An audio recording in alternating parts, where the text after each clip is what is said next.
Hey everyone, so today I am out on the front deck garden and I need to do some maintenance on my herbs, including fertilizing. So I'm going to talk through how I fertilize all of the herbs in my container garden. I'm going to check for pests. I haven't seen any yet, but I need to make sure I am on top of any because I only have one of each herb. So I will be very sad if I lose one. Also, I don't know when the last time was that I gave you like an update or showed you all of my herbs. Oh, and I brought one back to life. So let me first talk you through all of the herbs that I have. I'll talk to you a little bit about watering and then we'll get to fertilizing and any other maintenance tasks that I need to do today. So this is how my herb garden looks right now. Everything is filling in and it's making me so happy to see. I did have some issues with the herbs last year dying for random reasons, but so far so good this year in the garden. Now this is the most amount of herbs I have ever grown in my garden. There are 17 pots here. And I actually told myself I was going to grow fewer than last year, and instead I've grown more.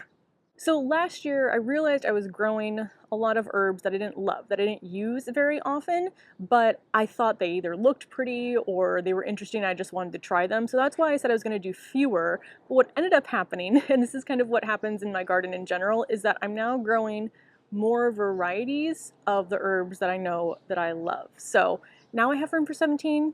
Going forward, I'll probably have more than that next year. So let me give you a quick tour of all the herbs that I do have. Actually, before I talk through the specific herbs that I have, let me talk a little bit about what I'm using to make my herb garden, because I do think this is one of the prettiest parts of my garden. So this staircase stand, I'm not really sure what the technical name is, but that's from Gardener's Supply. It has been out of stock for at least over a year. I will link down some below that look similar. Just know that I can't talk about the quality of them because I don't have the same ones in my garden. However, these two plant stands I have had for a couple years now. They work just fine. When I have this pot on the bottom, I don't have to worry about this blowing over, but if I just had that pot on the top, it probably would be a little bit too top heavy, but I don't have any issues with the wind up here with those. I do leave all of these outside on the deck over winter. I probably shouldn't do that just for longevity, but I mean, they still work. And then what I just got this year were these little plant lifts. I just thought they matched and looked pretty, and I had these additional herbs, so I needed to get them off of my deck. So that is what I use to set up my herb container garden, and then I'm growing each of the herbs in an 8-inch terracotta pot. Now, in terms of function, I wouldn't recommend terracotta because so I'm using 8 inches. That's the amount of space I'm willing to give each of my herbs in my garden because I do garden in a smaller limited space. So they're getting 8 inches and they're gonna have to be happy in there. Some could probably use larger containers like the mint, but 8 inches is what they are getting. So because of that, and because terracotta is one of the more porous materials a pot can be made of, they do dry out faster than they would if I was, say, using an 8-inch plastic pot. But I'm going for form over function in this section, and I really like the look of the terracotta pots. So that's why I chose them. But if I was recommending it just based on functionality, I would probably not say terracotta, but if you want them to look pretty, or if you are in a place that maybe gets, I don't know, super heavy rain over the summer and you want to make sure you have better drainage, then terracotta might be the way to go. So now let me show you the herbs that I'm growing. Let's start in the top row and we'll work our way down. So I have here lemon thyme. Also the labels I just got off of Amazon, I think it's cute when they all match. I have garlic chives, the first of my 8 flavored mints. This is the basil mint. I have leeks, which I think I need to harvest soon. I have just regular old thyme up there. Down there I have parsley. Ooh, I'll talk about these at the end. So parsley down there, strawberry mint. I have, which one are you? The orange mint. This has grown so fast. Chocolate mint, one of my all-time favorites. Rosemary, lemon bergamot mint, oregano, lemon balm, pineapple sage, banana mint, and pineapple mint. And I like how this one is variegated. Now let's come over here because, so when you're harvesting herbs, it's always recommended to not take off more than like a third of the plant, but these two were cut all the way back. So the parsley was not cut back by me, it was cut back by a caterpillar, but they basically ate all of it and I wasn't sure if it was going to come back. Like there were no leaves left on this plant. but I just kept watering it and it came back fairly quickly. The apple mint here was covered in powdery mildew, and so I figured, you know what I'm going to do?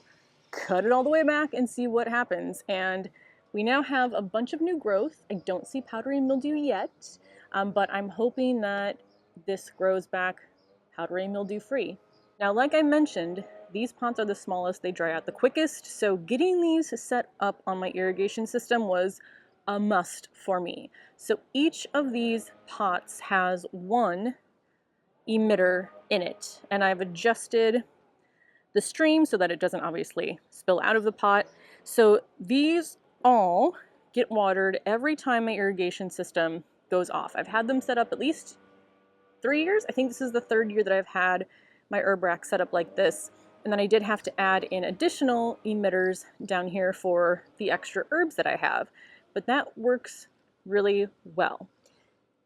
However, I will say I still do hand water sometimes because this line of irrigation that is set up on my herbs is also set up on this raised bed. This raised bed is larger and does not have to be watered as often as these herbs.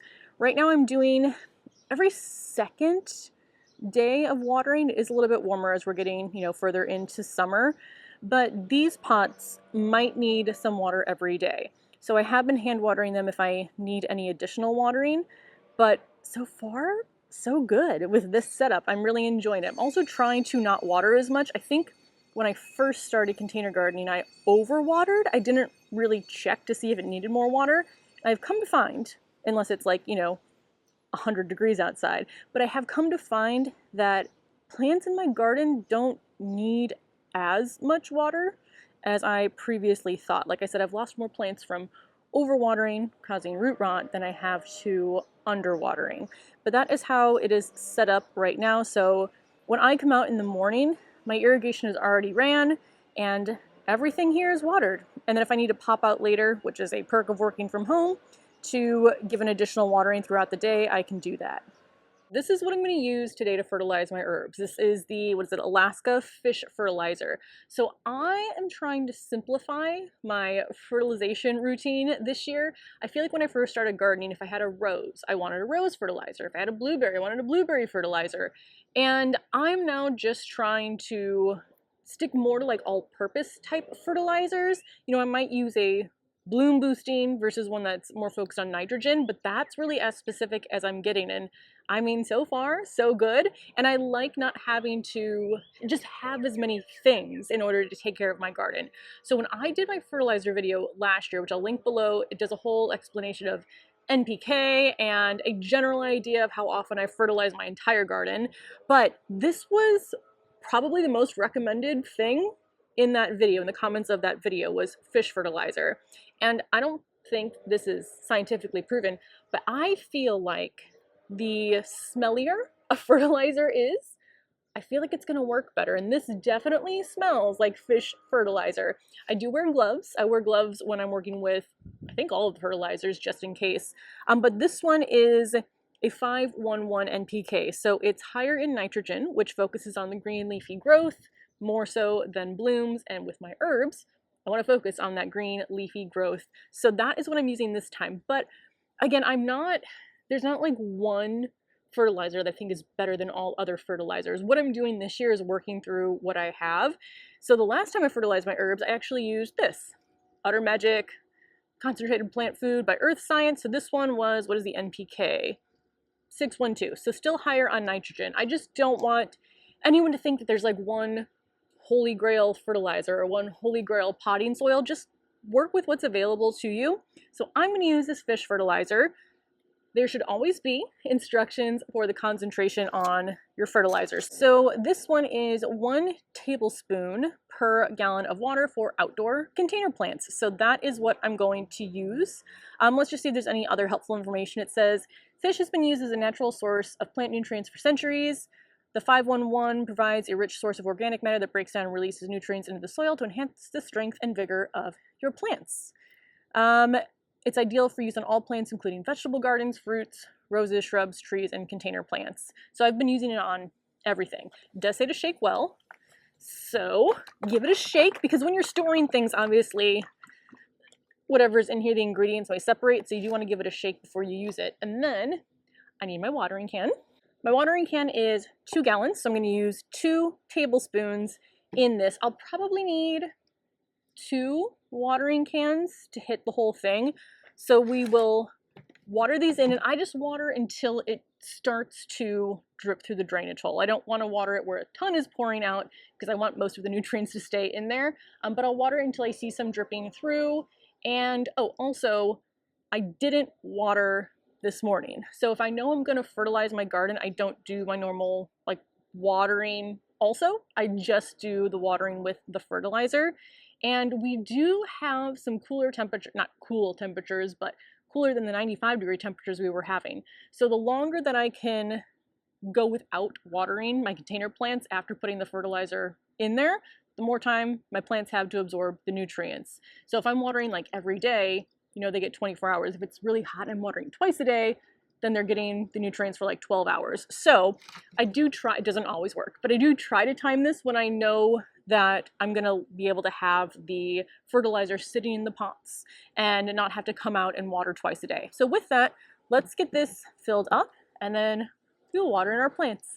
Since the watering can is 2 gallons and the recommendation for container plants is 1 tablespoon per gallon, I'm going to do that super complicated math and do 2 tablespoons in the watering can. And I am just going to eyeball. I feel like I've gotten really good at eyeballing over the years. But if you're a little bit more nervous about that, then I would say just have like a teaspoon or tablespoon set out with you for your garden and use that. But I'm going to now fill this with water. And I'm using the 0G Flex hoses on my deck this year. Actually, let me water first and then I'll talk to you about the hose. So I've used many different hoses over the years, and I found that in my garden setup, a flexible hose is what works the best because my garden isn't very long. It's not like I have a long stretch where I'm just going straight. I usually have to curve around quite a bit, and a flexible hose works the best. Now, I got my first flexible hose last year. I got just the cheapest one I could find on Amazon because I wanted to see if I liked it before I spent more money on one, and I did, but an issue I think with flexible hoses is that they tend to deteriorate pretty quickly. So I asked for recommendations last year, and 0G, ignore the handle, that's separate, 0G was the brand that was recommended the most. So I have one on this deck, I have one on the back deck. Now it's been a few months, this is my first year having them, but so far, I mean, the durability is much better. One thing I am trying to figure out is what the best way is to store it, because right now it's just flopped onto my deck. I don't know if like a wall mount that you just circle it around would work better, if like a reel would work better, but I don't know if that really works when the hose has to expand. So let me know how you store your flexible hoses if you do have one, and then I will maybe implement that so it's not just lying on my deck. But this has definitely been the best for me. I wish I could use retractable hoses, but I think they would just run into plants too much in my garden because usually, again, if you're curving around something, it's not that great to do with a stiffer hose. So maybe one day there'll be a retractable, flexible hose, or if there is one already, let me know. But let's go ahead now. I don't need this until I fill the watering can again because we are going to water the herbs with this. So nothing special here, just watering these in again until I see a little bit of dripping coming from the drainage hole. Now, I don't think I'm making up this fact, so correct me if I'm wrong, but I think, it didn't say in the bottle, but I think I've also heard that the fish fertilizer can be absorbed through the leaves as well. So while I'm watering, if it's getting onto the leaves, it can be absorbed that way. But let me know if that is incorrect. And if it is, I will pin that comment. But I swear I heard that. Maybe it was on Epic Gardening? It must have been in Epic Gardening, which, by the way, check out the videos that I've been in. I've been in both the monthly, like, what to grow, and then I just started being in their monthly task videos. Trying to see if these are draining yet. I don't think they are, so let's add a little bit more. Because once I see it come out of the drainage hole, I know that all of the soil is thoroughly saturated. This is also why when you're potting up your plants, you want to leave space between the top of the pot and where the soil starts. so that I can pour in the water or the fertilizer and let it soak through instead of it just like pouring off the edge of the pot. All right, we're gonna empty you out in here, and then we'll do one more refill of the watering can.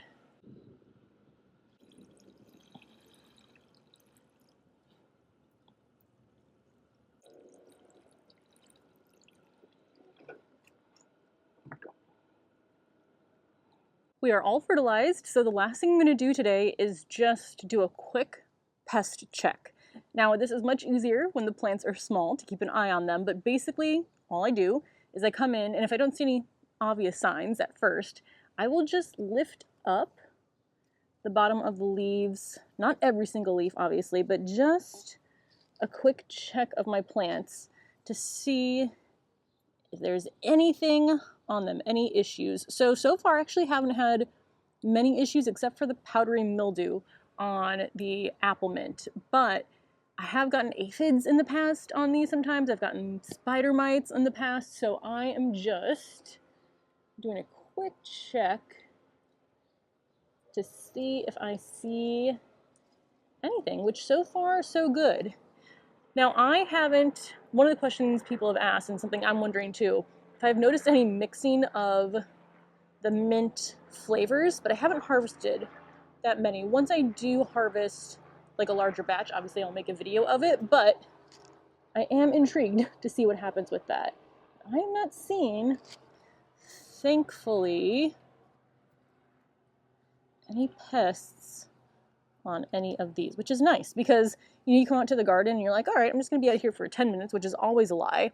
But then let's say you are kind of wrapping up your tasks and then you realize there's an issue. So if you realize there's pests, then you have to go through and treat those pests, and it just adds on to the time that you were planning to spend out here working instead of relaxing. That is one of my goals for this year, is relaxing more in my garden instead of just coming out and immediately seeing things I need to do. Now there is a little caterpillar on here, which is good. I think we're good. I think that is gonna be everything I'm gonna do in my herb garden today, which is nice. It's nice when things are simple and easy. So let me know down in the comments if you have any other questions on growing herbs in containers. I would say they're probably one of the easiest things to grow. I mean, you can grow them in relatively small spaces, so if you only have a balcony. They are also really nice to grow in containers because there are some, like mint, that will spread. And so I like being able to have everything in a container because spreading isn't something that I have to worry about. So that is nice. But I absolutely love my little herb garden. When I harvest them, I still have dried herbs from last year's herb garden. So you can get a lot too just from a plant in an 8-inch terracotta pot. So recommend growing herbs if you haven't. You don't need 8 flavors of mint, but maybe just a handful of herbs that you love. But again, like I said, let me know if you have any questions, and I will see you in the next video. Bye.